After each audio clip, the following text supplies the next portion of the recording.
আরবিতে প্রশ্ন, আরবিতেই উত্তর করতে হয়, আরবি দ্বিতীয় পত্র। এটার আমি তীব্র নিন্দা জানাই, কারণ বাংলাদেশের কোনো শিক্ষক এই বিষয় নিয়ে কথা বলেন না।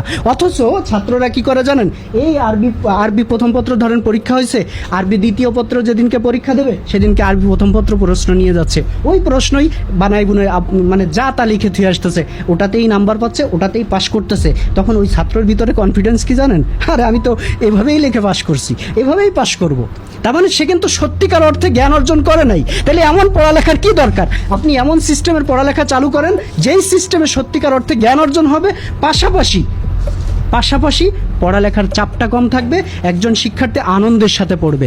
আমি এমন শিক্ষা ব্যবস্থার কথা বলবো, আমি একটা বই তৈরি করতেছি ক্লাস 6 থেকে 10 পর্যন্ত, বইটা খুব শীঘ্রই আসবে। এই বইটায় মাত্র 500 পেজের বই, হয়তো তার চেয়ে কম বেশি হবে। তার মানে আপনি চিন্তা করেন 5টা ক্লাস, যেখানে 12,000-এর মতো ইংরেজি সেন্টেন্স থাকবে, 12,000-এর মতো প্রায় প্রশ্ন উত্তর থাকবে, তারপরে 2500-র মতো ভোকাবুলারি থাকবে। এত কিছু থাকার পরেও বইটার বাংলা উচ্চারণ, বাংলা অর্থ সহ, অনুবাদ সহ থাকতেছে, তাতেও 500 থেকে 600 পেজের বই, এর বেশি হবে না। অথচ আমাদের গাইডগুলো দেখেন, এই যে একটা গাইড, এর পেজ নাম্বার হচ্ছে 706টা। এই 706 পেজের বই কিভাবে একজন স্টুডেন্টের পড়া সম্ভব? আমি বলতে চাচ্ছি যে বর্তমান যে এডুকেশন সিস্টেম আছে, এই সিস্টেমের উপর বেস করেই কি আপনি আপনার পদ্ধতিটা প্রকাশ করতে চান, নাকি আপনি আলাদা কোনো সিস্টেম প্রকাশ করতে? আমি তো যেই সিস্টেম আছে, শিক্ষা ব্যবস্থায় যেই সিস্টেম আছে, এই সিস্টেমে জেন্দেগিতে কোনো দিনে একটা শিক্ষার্থী ইংরেজি শিখতে পারে নাই, একটা শিক্ষার্থী ইংরেজি শিখতে পারে নাই।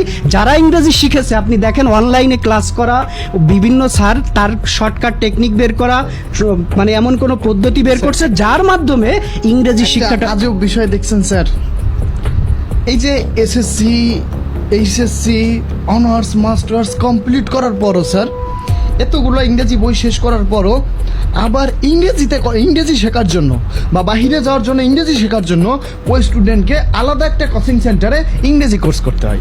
আরে ভাই, আমি তো এটাই বলতেছি যে আমি এমন একটা পদ্ধতি আনবো, যেই পদ্ধতি আমি তো চ্যালেঞ্জ করতেছি, আমি আমার নিজের সর্বোচ্চটা দিয়ে চ্যালেঞ্জ করছি, 30 লক্ষ টাকা বাজি ধরেছি এবং আমার নিজের জীবনকে বাজি ধরেছি। আমার পদ্ধতি যদি ফেল করে, কোনো একজন শিক্ষার্থী যদি ফেল করে, আমি নিজে জনসম্মুখে, মানে সবার সামনে ফাঁসির দড়ি গলায় নিতে চাইছি। এর চেয়ে বড় চ্যালেঞ্জ আর কেউ দিতে পারে না, যে তার জীবনে তো কোনো কিছু বাকি থাকে না, যেহেতু আমার নিজের জীবনটাই দিয়ে দিচ্ছি। তাহলে কেন শিক্ষামন্ত্রী, তাকে আমি দোষ দিচ্ছি না, কারণ সে এই পদ্ধতি চালু করতে গেলে তার অনেক বাধা আসবে। সেই বাধা কাদের থেকে আসবে জানেন?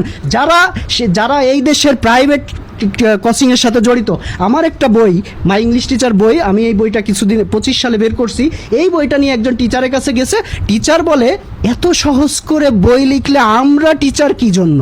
কারণ আপনি যে এই প্রশ্নটা, আমার হাতে যে প্রশ্নটা আছে, এই প্রশ্নটা একটা কোম্পানির প্রশ্ন, কিন্তু একটা কোম্পানির প্রশ্ন হলেও প্রতিষ্ঠান ভেদে দেখা যাচ্ছে পাশাপাশি দুইটা প্রতিষ্ঠানে ওই একই প্রশ্ন দিয়ে পরীক্ষা হচ্ছে, কিন্তু একটা পরীক্ষা দেখা যাচ্ছে, ধরেন এই যে আগামীকালকে আমরা যখন ভিডিওটা করতেছি, হাদিস শরীফ পরীক্ষা, কিছু কিছু প্রতিষ্ঠানে হাদিস পরীক্ষা হয় নাই, হাদিস পরীক্ষার প্রশ্নও কিন্তু আমার হাতে রয়েছে। তার মানে কিছু জায়গা অলরেডি হাদিস পরীক্ষা হয়ে গেছে। এমনটা তো হওয়া উচিত ছিল যে সারা বাংলাদেশে যতগুলো প্রতিষ্ঠান আছে একসাথে পরীক্ষা হবে, একই সাবজেক্ট পরীক্ষা হবে। মানে যখন তারা জানতে পারছে প্রশ্ন ফাঁস হয়ে গেছে, তখন তারা প্রশ্ন চেঞ্জ করে দিছে। এখন চিন্তা করেন, ওই শিক্ষার্থীগুলো কিন্তু প্রস্তুতি নিয়ে আসছিল এক ধরনের, একটা প্রশ্নের উপরে প্রস্তুতি নিয়ে আসছিল, কিন্তু পরীক্ষার হলে এসে দেখলো অন্য প্রশ্ন, তখন কিন্তু সে হতভম্ব হয়ে গেছে, ভালো করে কিন্তু পরীক্ষা দিতে পারে না। এই হতভম্ব, এর দায়টা কিন্তু ওই শিক্ষার্থীর না, এই হতভম্ব কিন্তু ওই শিক্ষার্থীকে একটা চরম শিক্ষা দিছে। কিছুই হয় না। এটা মনে করেন না যে এটার মাধ্যমে ওই শিক্ষার্থী খুব ভালো হয়ে যাচ্ছে। আমি এটাকে কোনোভাবেই সাপোর্ট করি না। আমি মনে করি যে প্রত্যেকটা প্রতিষ্ঠানে একসাথে একই সাবজেক্ট পরীক্ষা হওয়া উচিত। 2 নম্বরে যদি এই প্রশ্নগুলো আগে থেকেই পেয়ে যায় এবং তারা এই প্রশ্ন দেখে যদি পরীক্ষার হলে যে পরীক্ষা দেয় এবং প্রতি বছর নকল করে যদি সে পাশ করে, তাহলে যখন সে ফাইনাল পরীক্ষা দিতে যাচ্ছে, এসএসসি পরীক্ষা দিতে যাচ্ছে, সে কিন্তু এই প্রশ্নের আশাই রয়েছে। কারণ তার তো পরীক্ষা দেওয়ার অভ্যাসটাই হয়ে গেছে প্রশ্ন দেখে। তো এইটা কি কোনো সিস্টেম? এইটা হয়তো তার কাছে কিছু সময়ের জন্য ভালো হলেও একজন শিক্ষার্থীর কাছে কিন্তু এটা ভালো। কারণ সে তো চাইবে এই যে প্রশ্নপত্র মানে না পাইলে পড়ে- না পড়ে কিভাবে বেশি পাস তো করা পড়তে যায়? হলো না, আর সবার সামনে আমি একটু হিরো হতে পারলাম, কিন্তু দীর্ঘমেয়াদী কিন্তু একটা ক্ষতি হচ্ছে। আর যেই সব শিক্ষার্থী মূলত পড়ালেখা করে পরীক্ষার হলে যাচ্ছে তাদের জন্য কিন্তু ক্ষতি হচ্ছে, কারণ তারা এত কষ্ট করে পড়ালেখা করেও কাঙ্ক্ষিত ফল পাচ্ছে না। দেখবেন আমাদের মুরব্বীরা, আমাদের গ্রাম অঞ্চলের মুরব্বীরা কি করে জানেন? যখন একটা শিক্ষার্থী অনেক পড়ালেখা করে রাত জেগে পড়তেছে, আরেকজন শিক্ষার্থী পড়ালেখাই করে না, কিন্তু রেজাল্টের বেলায় সেম, রেজাল্ট এক হচ্ছে, তখন কি হচ্ছে? ওই মুরব্বী গালি দিয়ে বলতেছে, হ্যাঁ দেখছো, হ্যাঁ ওই যে আমার ওই ছেলেটা কোনো সময় পড়ালেখা করে না, দেখো যে দেখো কোনো সময় পড়ালেখা করে না, কিন্তু রেজাল্টের বেলায় তো ঠিকই করে, কত সুন্দর রেজাল্ট করছে। আর তুই পড়ালেখা করে কি করিস? তোর তো 4টে প্রাইভেট 5টা প্রাইভেট। আর এখনকার যুগে এমন কোনো ছেলে মেয়ে নাই 4-5টা প্রাইভেট নেই, মানে তাদের টিউশনই বন্ধ হয়ে যায়। সহজ পদ্ধতি থাকলে, যদি ইংরেজি উচ্চারণ থাকে, ইংরেজি যদি সঠিকভাবে সাজানো থাকে, তাহলে তো তারা প্রাইভেট পড়াইতে পারবে না, তাদের তো দরকার প্রাইভেট পড়ানো। তো এই যে আরবি দ্বিতীয় পত্র, এইটার প্রশ্ন যা আসে আরবিতে লিখতে হবে, মানে আরবিতে প্রশ্ন আরবিতে লিখতে হবে। আমি চ্যালেঞ্জ করতেছি 100% বাংলাদেশের যে শিক্ষকগুলো পড়ান আরবি দ্বিতীয় পত্র, তিনারাও এই আরবিতে ঠিকমতো প্রশ্নের উত্তর দিতে পারবেন না। এইখানে একটা কথা, আমি যে চ্যালেঞ্জ করতেছি, বাংলাদেশের যতগুলো গ্রাম পর্যায়ের মাদ্রাসা আছে, শহর অঞ্চলের কথা হয়তো একটু ভিন্ন হতে পারে,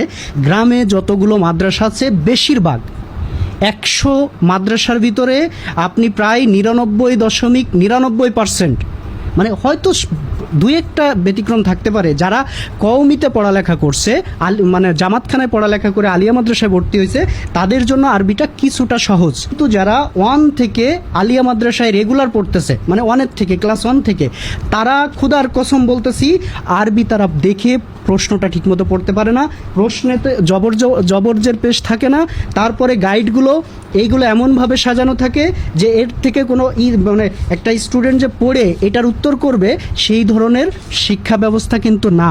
যে গাইডই দেখবেন 9,000 10,000-এর কম নেই। ভাই কিভাবে পড়া সম্ভব? এটা এত দরকার কি আমার?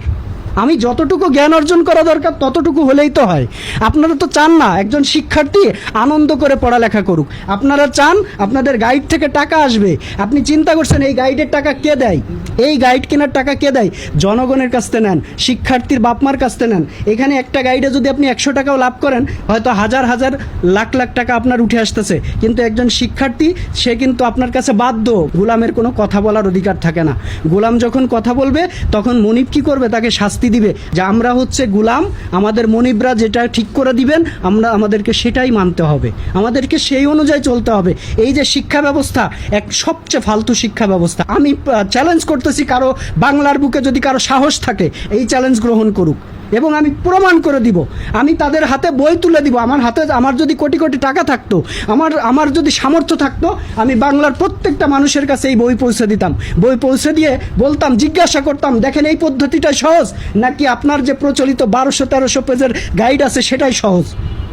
আপনার কাছে কোনটা মনে হয়? যদি আমার চ্যালেঞ্জে আমি ব্যর্থ হই, আমি তো বলেই দিছি আগেই, আমি আমার জীবন বাজি রাখছি। নিজের জীবনের চেয়ে তো আর বড় কিছু হতে পারে না। সাহস থাকলে কেউ চ্যালেঞ্জ করুক, কিন্তু আমি যে 30 লক্ষ টাকা চ্যালেঞ্জ করছি এবং নিজের জীবন, আমি যে এত বড় চ্যালেঞ্জ করলাম, আমি তো আর এমনি এমনি কারোর সাথে বসবো না।